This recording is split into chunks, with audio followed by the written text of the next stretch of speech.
gente fala na interface de empreendimentos sujeitos ao licenciamento ambiental às unidades de conservação, nós podemos pensar em duas óticas, né? Daqueles empreendimentos que estão dentro da unidade de conservação e daqueles empreendimentos que estão fora da unidade de conservação, mas que afetam a unidade de conservação. Isso tem uma pequena diferença na legislação. Então, quando o empreendimento está dentro da unidade de conservação, não da zona de amortecimento, mas da UC constituída, a Lei Complementar 140 diz que, se a unidade de conservação for criada pela União, o licenciamento ambiental vai ser feito pelo órgão federal. Se a unidade de conservação foi criada pelo Estado, o licenciamento ambiental vai ser conduzido pelo Estado, e a mesma coisa com relação ao município, desde que ele também tenha preencha lá as condições para poder fazer o licenciamento ambiental. E pode seguir. Agora, com relação àqueles empreendimentos que afetem a unidade de conservação ou sua zona de amortecimento, o licenciamento ambiental não tem que ser feito pelo órgão ambiental que criou a unidade de conservação. Então, a gente pode ter alguma situação em que um empreendimento é licenciado, por exemplo, pelo município, mas afetando uma unidade de conservação criada pela União, ou vice-versa, o IBAMA está licenciando um empreendimento que vai afetar uma unidade de conservação estadual. O licenciamento vai ser feito pelo ente federativo, pelo federal, e o estadual que criou a unidade de conservação, que fez o plano de manejo, que faz a gestão da unidade de conservação, vai ser afetado. Então, como que se pode solucionar uma situação sem burocratizar licenciamento, sem estender demais o prazo, mas, ao mesmo tempo, sem também alijar aquele órgão que tem o dever constitucional de zelar por aquele espaço que ele criou. A lei do SNUC, já foi citada aqui pela Margarete, até para evitar qualquer tipo de incômodo nesse sentido, diz que quando o empreendimento for sujeito ao EIA-RIMA, o licenciamento ambiental desse empreendimento for sujeito ao EIA-RIMA, portanto, a gente já sabe que aquele empreendimento de impacto significativo, impacto expressivo, se ele afetar uma unidade de conservação ou sua zona de amortecimento, o órgão gestor da unidade vai ter que se manifestar. Mas não é uma manifestação não vinculante. Na verdade, ele usa o termo autorização. Autorização não é manifestação. É diferente. E a gente não pode entender, eu vou interpretar como manifestação. Não, quando é manifestação, aí fala manifestação. Então, quando ela falou autorização, ela quis dizer algo.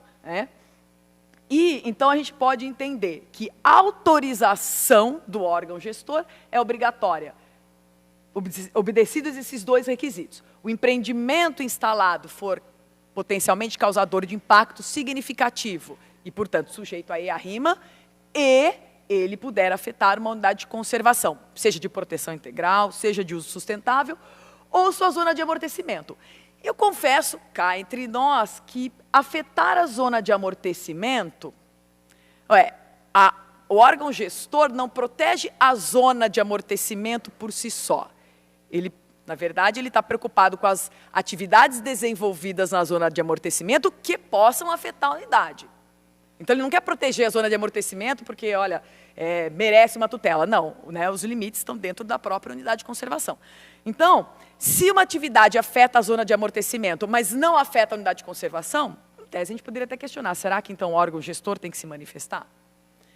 Mas eu não vou questionar, de fato, por quê? Porque a lei diz que tem, então, não tem por que contrariar a lei. Agora, há um questionamento grande sobre essa autorização do órgão gestor. Se ela é vinculativa ou não, a Margarete já defendeu o posicionamento dela, eu concordei, mas eu sei que isso não é pacífico. Esses dias mesmo eu estava indo para uma reunião com uma outra advogada e eu comentei que eu viria aqui falar e o que eu viria sustentar, nossa, ela foi totalmente contrária. É absurdo, é inconstitucional esse artigo 36, parágrafo 3º, e ela queria mudar a minha ideia. Eu falei, agora eu não vou mudar não, já preparei toda a palestra, vou seguir nessa linha. Mas eu faço esse questionamento para mim, para nós. O artigo 36, parágrafo 3º, ele é inconstitucional? Ou ele foi revogado tacitamente ou é incompatível com a Lei 140? Porque se ele não for inconstitucional, se ele não for incompatível com a lei, ele tem que ser aplicado. A gente não pode olhar para uma lei que não é inconstitucional e falar o seguinte, não aplico porque não dá, não gosto, burocratiza. Porque eu entendo que o licenciamento pode ficar mais demorado, mais complicado, se nós dependermos da autorização de um órgão gestor, principalmente quando o órgão gestor não cumpre o prazo, e aí ele pede mais prazo, enfim. Tudo bem, mas não é por isso que a gente não vai cumprir uma lei que não é inconstitucional. Então, vamos tentar responder essas duas perguntas. O parágrafo 3º é constitucional? Bom, o artigo 225 da Constituição Federal diz que o poder público é obrigado a criar unidades de conservação, aliás, espaços territoriais especialmente protegidos, dentre eles as unidades de conservação. E qualquer utilização que comprometa a integridade dos atributos que justifiquem sua proteção tem que ser vedada. Pois bem, então, as unidades de conservação elas têm um regime especial de proteção e de administração. É preciso exercer algum tipo de controle, não só sobre as atividades que utilizem os recursos da própria unidade, mas todas aquelas atividades que possam afetar os atributos, inclusive daquelas que estão fora da unidade de conservação. A Constituição Federal diz quem tem que exercer esse tipo de controle? Não, ela não diz. Ela fala poder público.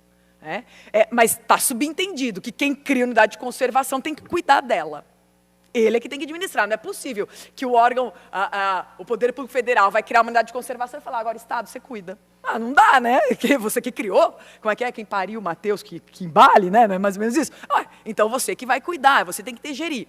Ele vai fazer o plano de manejo, ele vai definir o que pode e o que não pode ser feito. A administração é dele. Então, será que um outro ente federativo pode licenciar um empreendimento que vai afetar a unidade de conservação e simplesmente ignorar o que ele tem a dizer sobre aquele espaço que ele está administrando? Eu diria que não. Portanto, não vejo inconstitucionalidade na exigência do parágrafo 3º. Bom, alguns dizem o seguinte, é inconstitucional por quê? É uma atividade relacionada ao poder de polícia. Então, ela teria que ter sido aprovada por lei complementar. Porque o artigo 23 da Constituição Federal fala que todos os entes da federação podem proteger o meio ambiente, mas o parágrafo único diz que uma lei complementar vai definir cooperação. Então, parágrafo 3º do artigo 36 não é lei complementar, a lei 9.985 não é lei complementar, logo o parágrafo 3º é inconstitucional. Eu discordo, até talvez a gente tenha que pensar um pouco nessa interpretação do parágrafo único do 23.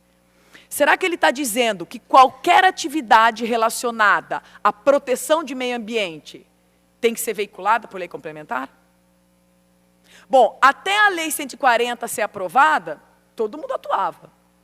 Inclusive, a resolução CONAMA 237, que é um ato infralegal, era aplicada. Ela tratava de licenciamento, ela dizia quem licenciava o quê, dizia que o licenciamento era no único nível, mas ninguém dizia que ela era inconstitucional, quer dizer, ninguém não, muita gente dizia, né? O Ministério Público dizia bastante, mas os órgãos ambientais aplicavam a resolução. Eles aplicavam dizendo, a resolução é inconstitucional, mas a gente vai aplicar mesmo assim? Não, ninguém pode argumentar ou concluir que uma norma é inconstitucional e aplicar essa norma. Então, quando se aplicava a resolução CONAMA, que definia poder de polícia no licenciamento ambiental, não era inconstitucional. De repente, agora o parágrafo 3º virou inconstitucional? Não. Não vira. Não é porque foi aprovada a Lei Complementar 140 que a lei ordinária virou inconstitucional. Ou aquela matéria deveria ter sido regulada por lei complementar desde o princípio, e se não foi, então, realmente ela era inconstitucional desde 2000, ou não.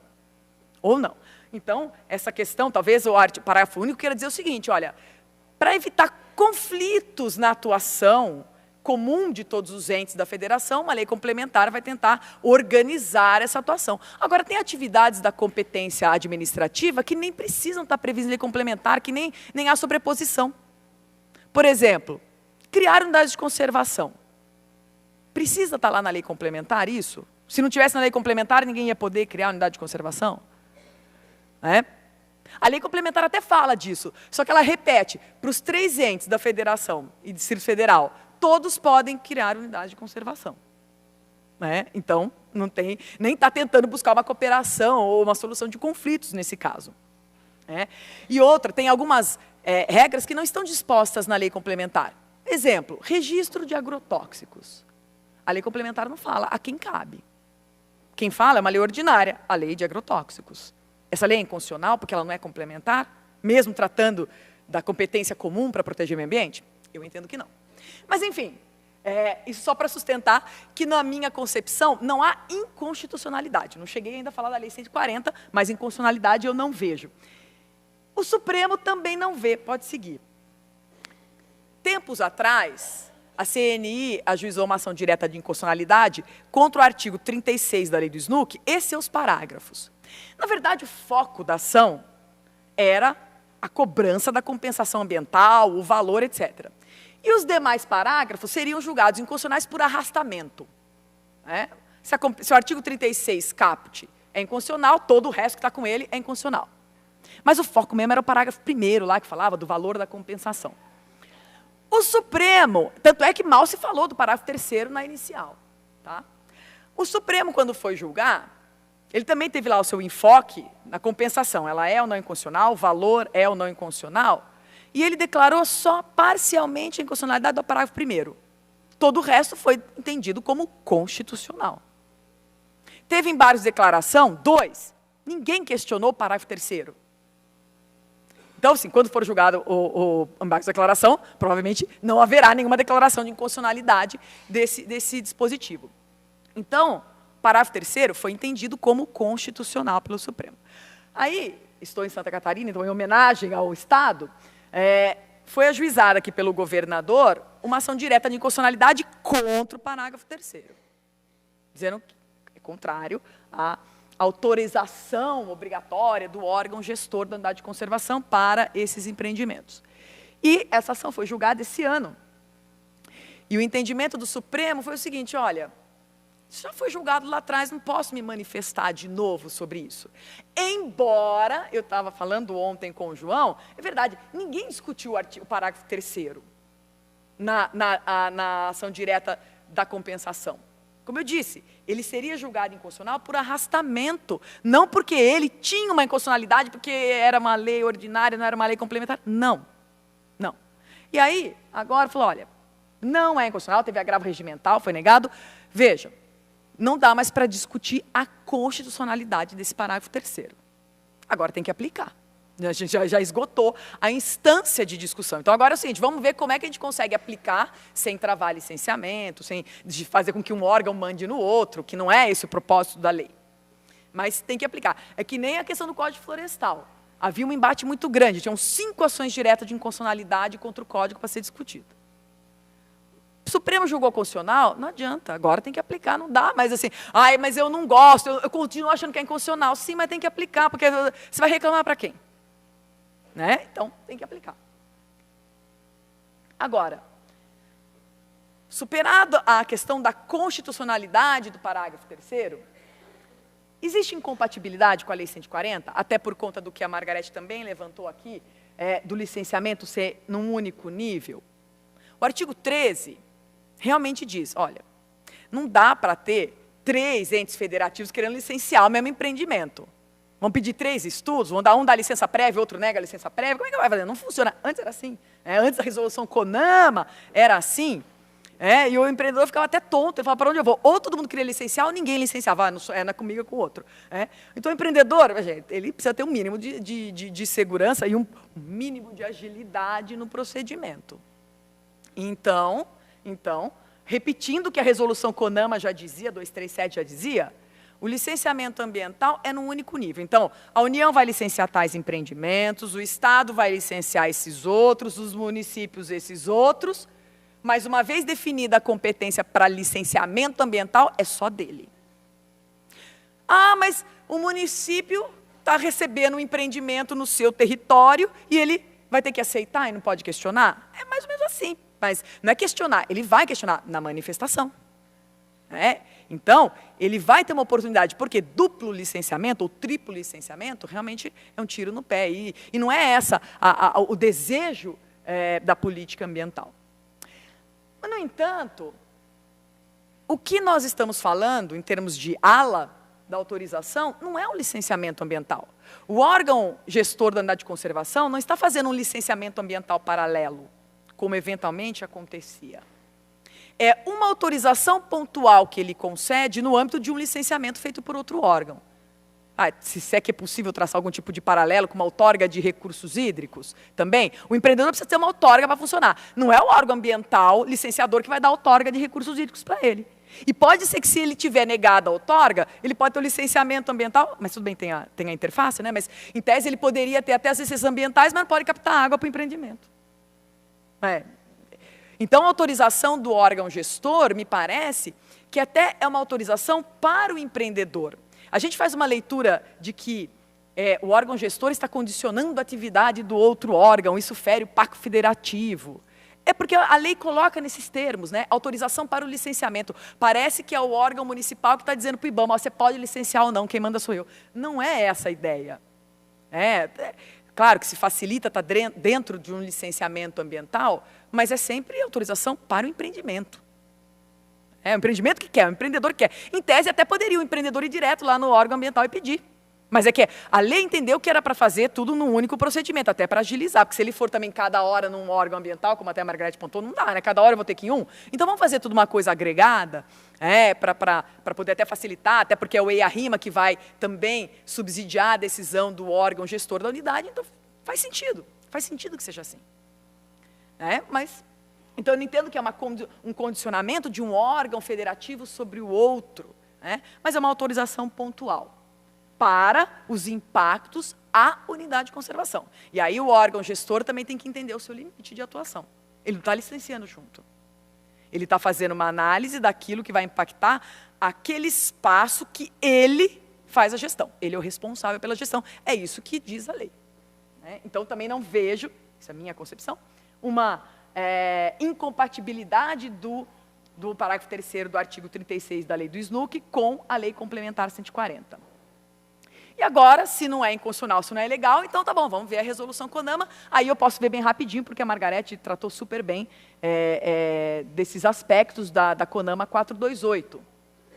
Que exige-se, claro, seguindo, né, a disposição da própria lei, o CONAMA não pode contrariar a lei, naturalmente, exige-se a autorização do órgão gestor quando o empreendimento for sujeito a EIA-RIMA, puder afetar a unidade de conservação, puder afetar a zona de amortecimento da unidade de conservação, e, às vezes, a unidade de conservação não tem a zona de amortecimento constituída, então, ele estabelece um espaço de 3.000 metros, também como se fosse a zona de amortecimento daquela unidade. Então, o licenciamento só poderá ser concedido após a autorização do órgão responsável. Está condicionando. Está condicionando, não é uma simples manifestação. Quando não é sujeito ao EIA-RIMA, ao empreendimento, o órgão será cientificado, o órgão gestor será cientificado, se a unidade sofrer algum impacto direto, se estiver localizado na zona de amortecimento. E aí o CONAMA disse menos do que deveria, porque ele disse que tem que dar ciência. Dar ciência para quê? Só para eu ficar ciente, sabendo? Que bom, estou bem informado, e agora vou passar raiva, né? Não posso fazer nada? Não. Dar a ciência e abrir o espaço de manifestação. Agora, se o órgão ambiental vai considerar, o órgão licenciador vai considerar ou não, não sei, mas qualquer decisão dele tem que ser fundamentada. Aliás, de qualquer ente que participe do licenciamento, tem que ser fundamentado. Se a FUNAI se manifestar no licenciamento ambiental, eu não quero acolher porque eu estou achando um absurdo. Tá, fundamenta. O órgão que se manifesta no licenciamento ambiental não está lá só para fazer número. Não está lá para falar para o além. Ele está conversando com o órgão licenciador e está pontuando a visão dele. Se o órgão licenciador não for acolher, não é obrigado, porque não é vinculante, ele tem que dizer por que não está acolhendo. E o inverso também pode ser verdadeiro. Se o gestor da unidade de conservação não der autorização, ele também tem que fundamentar. Mas assim, não dou, não estou afim. Não. Por que você não está dando autorização? Em que medida que esse impacto é intolerável, é incontornável, a ponto de você negar a autorização? todos os atos da administração pública têm que ser bem fundamentados, não tem escapatória. Não é o ato ambiental, é qualquer ato da administração, no campo tributário, societário, enfim. Pode seguir. Com relação ao cronograma, bom, enfim, também a Margarete já colocou que a ideia é que o órgão licenciador não fique eternamente esperando o órgão gestor da unidade se manifestar. Então, ele tem um prazo de 15 dias para poder fazer alguns acréscimos no termo de referência do EIA-RIMA e 60 dias para avaliar o impacto do empreendimento na unidade de conservação antes de dar autorização, antes da primeira licença ambiental. Você pode seguir. Agora, a questão, que é um pouco mais complexa, para a gente ver como os órgãos ambientais pensam de forma diferente. A falta de autorização, não estou falando manifestação, porque manifestação, se não manifestou no prazo, perdeu a oportunidade. Pode se manifestar lá na frente, se der tempo de incorporar, tudo bem, mas não está vinculando nada. Agora, autorização do órgão gestor. Se ele não se manifesta, não dá ou não indefere a autorização no prazo de 60 dias. Ocorre uma autorização tácita ou não? Sem querer apimentar a discussão, eu achei curioso, porque tem uma instrução normativa do ICMBio de 2014 que diz que não enseja de forma tácita. Se não der tempo de me manifestar, não vai entender que eu dei autorização, porque não há autorização nem licença tácita. Tirando a renovação de licença de operação, quando ela é pedida no prazo, não existe autorização tácita. A própria lei complementar fala isso, licença tácita não existe. São Paulo, eu trouxe só o exemplo de São Paulo, porque é de onde eu venho, mas, claro, cada estado tem o seu tratamento. São Paulo é o oposto. Ele diz o oposto. Se perder o prazo, é tácito, está dada a autorização. Então, curioso, esse entendimento de órgãos ambientais tão divergentes. Pode seguir. Bom, a decisão do órgão gestor da unidade, sempre fundamentada, vai ser pela concessão ou pelo indeferimento da licença. Pode ser que no meio do caminho, para ele chegar na concessão e indeferimento, ele exige estudos complementares, ou ele detecte uma incompatibilidade da alternativa apresentada e abre-se espaço para o empreendedor propor uma outra alternativa, sempre tendo em mente o impacto na unidade de conservação. Nada ligado a todo o licenciamento. Mas, no final das contas, tudo isso é para quê? Ou para conceder, ou para indeferir a autorização. Pode seguir. Com relação à vinculatividade da decisão do órgão gestor, eu já falei, então talvez eu repita um pouco, meu posicionamento é de que, quando for um empreendimento sujeito ao EIA-RIMA, aquela hipótese do parágrafo 3º do artigo 36, existe sim essa vinculação, porque é uma autorização, não é uma simples manifestação. A Lei Complementar 140, no artigo 13, deixa que os outros órgãos se manifestem sem caráter vinculativo. Mas a autorização, não tem autorização sugestiva, pelo menos eu não conheço esse termo. E só para encerrar, impossível de ler, nem eu estou conseguindo, mas, enfim, se isso puder ser disponibilizado depois. Nós temos uma portaria do Ministério do Meio Ambiente que fala da vinculatividade da autorização do órgão gestor, nos casos do parágrafo 3º. Pode seguir. A do ICMBio também segue na mesma linha, quando for a hipótese do parágrafo 3º. E, por fim, também trouxe a de São Paulo, porque, como eu disse, não deu para pesquisar todos os estados, mas no estado de São Paulo também tem uma resolução da Secretaria de Meio Ambiente que diz que é vinculativa essa autorização na hipótese do parágrafo 3º. Todos eles sempre deixam bem claro, na hipótese do parágrafo 3º. Então, os órgãos ambientais também estão entendendo que tem que aplicar. Agora, então, como que a gente consegue aplicar isso de uma maneira a não ter abuso de uma parte, de outra, cumprimento de prazos, mas nem o órgão licenciador cumpre os prazos dele? Então, será que também eu vou ser super categórico com o órgão gestor? Se ele ultrapassar um dia do prazo, eu vou tocar o barco. Mas o órgão licenciador entende bem o que é não cumprimento de prazo, porque ele também não consegue cumprir normalmente. Eu não sei se a Petrobras algum dia já instaurou a competência supletiva pelo descumprimento de prazo. Nunca se arriscou a isso, Queria saber se um dia alguém já fez isso, Aí começa tudo de novo, até pior, Enfim. Ah, tá, sim, Aí não tem supletiva, né? Não tem quem faça. Enfim, então essas são algumas das considerações que eu fiz apenas para complementar a exposição da Margarete. A gente não brigou, a gente achou até que ia ter um embate aqui, um embate saudável, né? Porque discordância é super natural, né? Até facilita o fortalecimento dos nossos argumentos, eu acho super bom, mas isso não aconteceu, mas acho que vai ter um debate, de repente a gente joga para a torcida, né, Margarete? Então, eu agradeço mais uma vez, obrigada, espero voltar outras vezes aqui.